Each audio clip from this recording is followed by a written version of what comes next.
I očekujemo jednu sjajnu utakmicu ovdje, teško je prognozirati što će se dogoditi, gotovo nemoguće, nekako i kladionice daju jednake šanse. Praviš se pametan, a?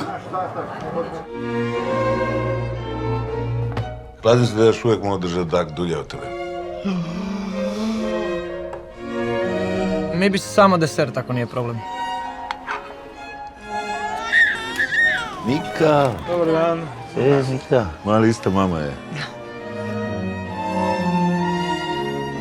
Znaš ono kada pogrešiš i onda umjesto da to ispraviš ti samo nastavljaš i misliš to ispraviti negdje usput.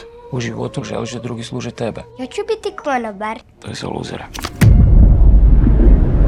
Stvari su se malo zakomplicirale. Možda bi se moglo malo ljepše razgovarati. Pa možda i bi, ali neću. Čitao si mi dnevnik! Nije, smiri se. Znao sam da si bila u mojoj sobi. Sjedi dole! Desert je spreman. Bliskost, podrška, bez svađa, jer je vrijeme za novog oca.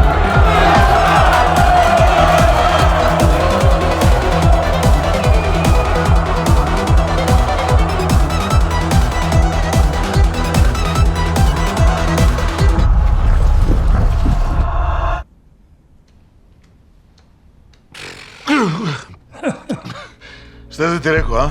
Ono sve što znaš o meni. Sjećaš se kako smo bili sretni? To je stvarno tako. Znam da sam tebe okrivila, ali nisi bio kriv.